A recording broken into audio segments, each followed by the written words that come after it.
দীঘায় জগন্নাথ মন্দির উদ্বোধনের আগে সরকারি বাসের শুভ উদ্বোধন হলো। সৈকতনগরী দীঘায় উদ্বোধন হলো দুটি সরকারি বাস। 30 এপ্রিল নবনির্মীয়মান জগন্নাথ মন্দিরের উদ্বোধনের আগে বহরমপুর এবং তারাপীঠে যাওয়া আসার জন্য এসবিএসটিসি এর পক্ষ থেকে দুটি সরকারি বাস চালু করা হলো। একটি বাস দীঘা থেকে বহরমপুর এবং অপরটি দীঘা থেকে তারাপীঠ। পরিবহন মন্ত্রীর উপস্থিতিতে বাসের শুভ সূচনা হলো। দীঘা ডিপোতে দুটি রুটে দীঘা তারাপীঠ, দীঘা বহরমপুর নতুন দুটি বাস পরিষেবার শুভ সূচনা করলেন পরিবহন মন্ত্রী স্নেহাশিস চক্রবর্তী।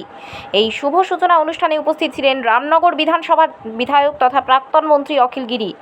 উপস্থিত হয়ে রাজ্য সরকারের পরিবহন দপ্তরের একটা দীঘা থেকে বহরমপুর অর্থাৎ মুর্শিদাবাদ ভায়া বারাসাত হয়ে যাবে, আরেকটি যাবে দীঘা থেকে তারাপীঠ।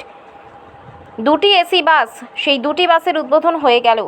দীঘায় যেন দূরদূরান্ত থেকে পর্যটকরা আসতে পারে, পরবর্তীতে আরও বাস চালু করার ব্যবস্থা গ্রহণ করা হবে। দুটো সাউথ বেঙ্গল দক্ষিণবঙ্গ রাষ্ট্রীয় পরিবহন সংস্থা রাজ্য সরকারের পরিবহন দপ্তরে দীঘা থেকে বেহরমপুর মানে মুর্শিদাবাদ ভায়া বারাসত একটা গাড়ি যাবে সরাসরি এসি বাস, আর একটা দীঘা থেকে তারাপীঠ সরাসরি বাস যাবে।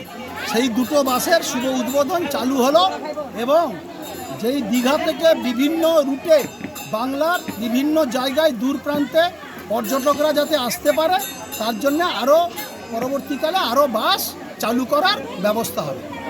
দীঘা থেকে নিজস্ব প্রতিনিধির রিপোর্ট, ডিএন আপডেট।